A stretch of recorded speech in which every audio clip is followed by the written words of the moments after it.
Hey there, how there, ho there, it's Jeff Cutter Diamond. Welcome you to another Cutter Top 10 sports video, and we are doing the top 10 Wimbledon finals of all time. Wimbledon is the granddaddy of Grand Slams, if you will. Yes, the US Open, the Australian Open, and the French Open all have their moments, but the fact is, Wimbledon has the biggest traditions and all that, and the grandeur. I mean, you have to wear all white while playing at Wimbledon. You're not allowed to wear your main color is not supposed to be anything but white. The other three slams you can wear your bright colors and your pastels and all that good stuff. But the fact is that Wimbledon it's full of tradition, and everyone has to remember it's all about the tradition. Now the question on my mind is which is the best Wimbledon final of all time. So let's start.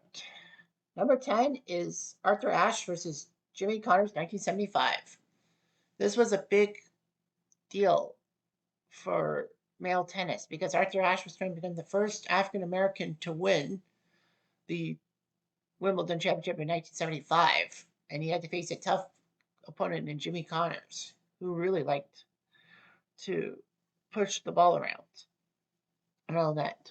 Unfortunately for Connors, Ashe would win in a tight three-setter and bring diversity to the crown.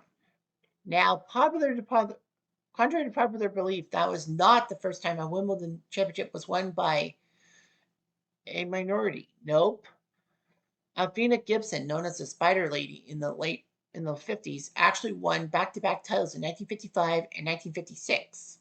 So, unlike most things, the women beat the men first. Women got there first. Number 9 is Roger Federer's first Grand Slam championship against Mark Philippoussis, 2003.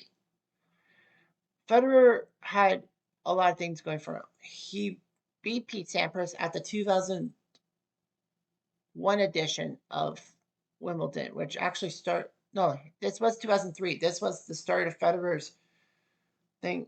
When he beat Sampras, it was the changing of the guard because Sampras was the old guard and Federer was the new guard.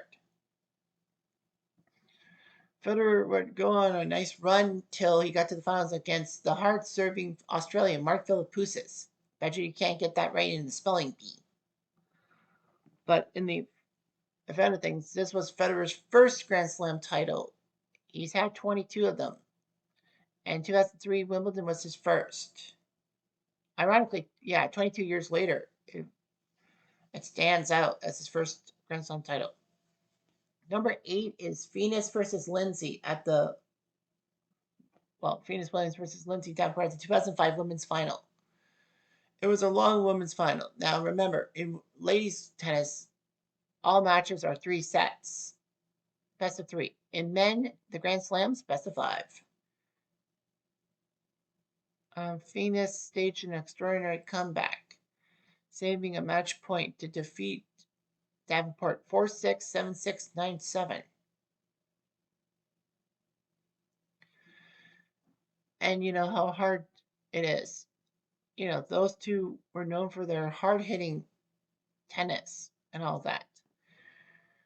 Venus had to win a second set tiebreak to force a third set, and under the rules at the time of Wimbledon, you know, the deciding set in the men's, it's like, you know, best of 5, the 5th set, and women's third set, you have to win by 2 games, no tie breaks in the third set at the time. And Venus had to beat Davenport 9-7 to move on and win the title. So that was just amazing what she could do. Number 7 is Novak versus Federer at the 2019 Men's Championship. It was actually a Wimbledon singles final to be decided by a final set tiebreaker at 12-12. Wimbledon set a precedent. They made a rule that their 5th set, if it went to 12-12, then they would have a tiebreak. Otherwise, you have to win by 2. The Novak-Roger match lasted almost 5 hours, the longest in Wimbledon history. There have been longer ones, but rain delays have played a bit part in that. So, 5 hours of straight play. And remember, center court was put to have a roof over it. Well, a retractable roof. So Novak would take on Federer. And Novak beat Federer 7-6, 1-6, 7-6 in the first 3 sets before Federer won 6-4. And then Federer actually did have 2 championship points on his racket and couldn't finish the job. Novak would win and then win the tiebreak 7-3, so that he would win 7-6, 1-6, 7-6, 4-6, 13-12. It was full of resilience.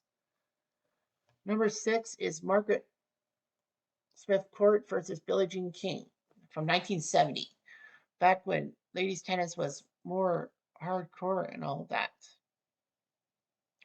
Margaret Smith Court owns the record for most Grand Slams with 24. Well, Serena tied with Serena. But she was just the coincidental tennis player in the 1970s. Two titans of women's tennis would clash. And of course, Billie Jean King was powerful, and off the court, she was trying to get more rights for women's tennis to compete with the men's game. Court won 14-12, 11-9. It was determination and athleticism. Of course, tie breaks don't mean anything in the back then. You had to win by 2 and all that. This was before women's tennis had mainstream popularity and at the appeal and quality of the women's game, for sure. Number 5 is Goran Ivanisevic versus Patrick Rafter, 2001 men's final. A lot of things were in play in that 2001 men's final. Goran was allowed to play the Wimbledon men's tournament in 2001 as a wild card. He was ranked 125. It wasn't like this was Goran's first rodeo. Goran actually went to 3 finals in 92, 94, and 98, but ended up empty each time. Goran put up a couple of great matches, including beating fan favorite Tim Henman in the semifinals. Some fans groaned, some fans cheered. Patrick Rafter was a hard-serving Australian player. So the 2001 men's final was different because it was played on a Monday, because so many rain delays happened that they had to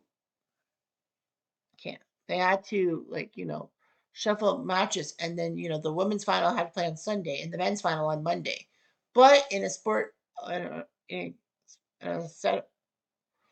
a settling break from tradition, Wimbledon officials allowed people to come in on Monday. They lined up for tickets on Monday and to come in and basically raise as much noise as they can. They called it People's Monday because, they made the atmosphere a little more electric than what the stuffiness of a final usually is.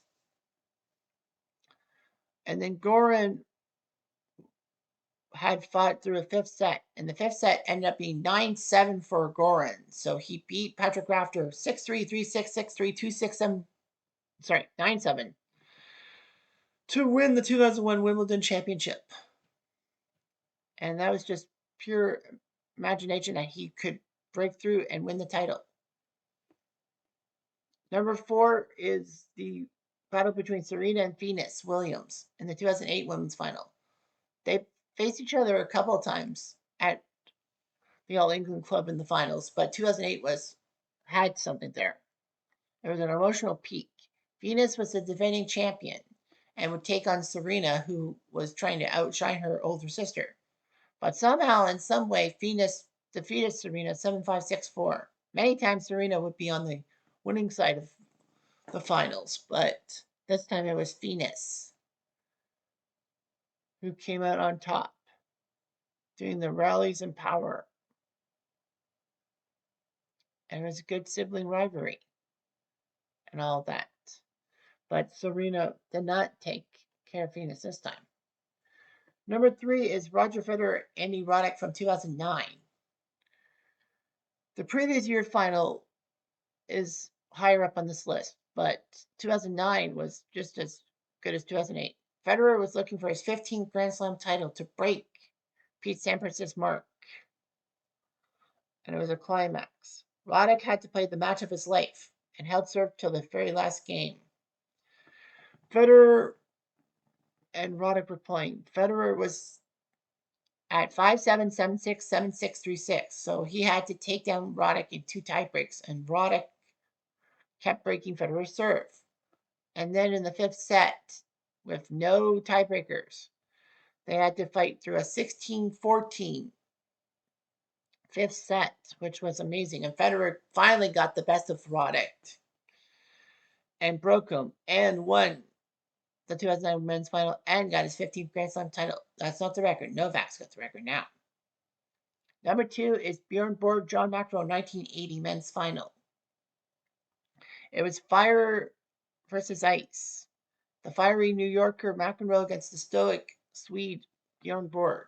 Borg was known for his mastery in France on the clay courts, but he could prove himself worthy in Wimbledon. He was a 4-time defending Wimbledon champ until this match.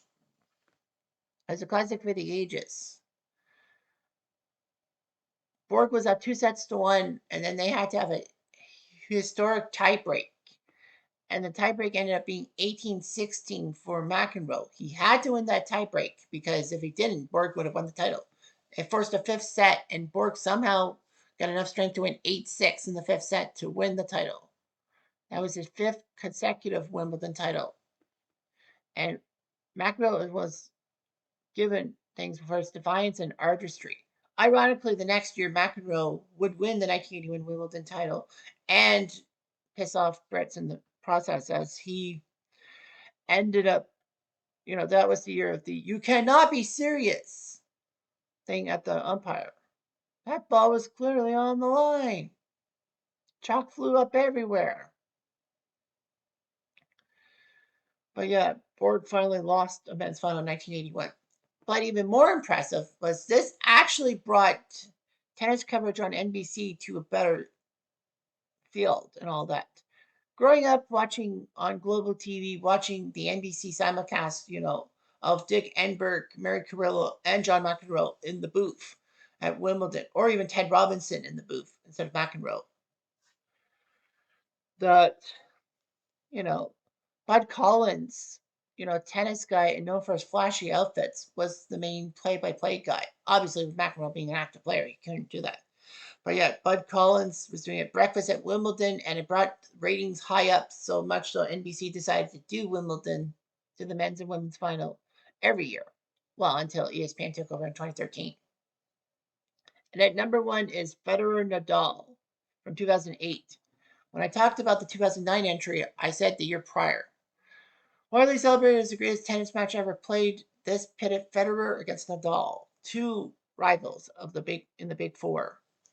Federer was a 5-time defending champ trying to win 6 titles. Nobody, even in the old days, had ever won 6 straight titles.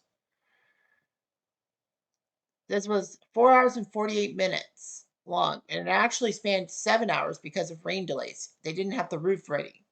So, darkness descended, and people were thinking, oh man, we have to come back on Monday to finish the match because, Wimbledon didn't have the roof, so you couldn't play.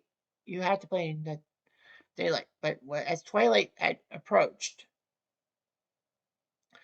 Nadal thought he had it. Nadal was up 2-0, 6-4, 6-4, but lost the next two, 7-6, 7-6. I give Nadal credit. He had to fight for it. Federer had to win on tiebreaks. And then it was the fifth set. It was close. A couple of times they were close to actually having to force a Monday finish, but they didn't. And Nadal would win 9-7, shocking Federer.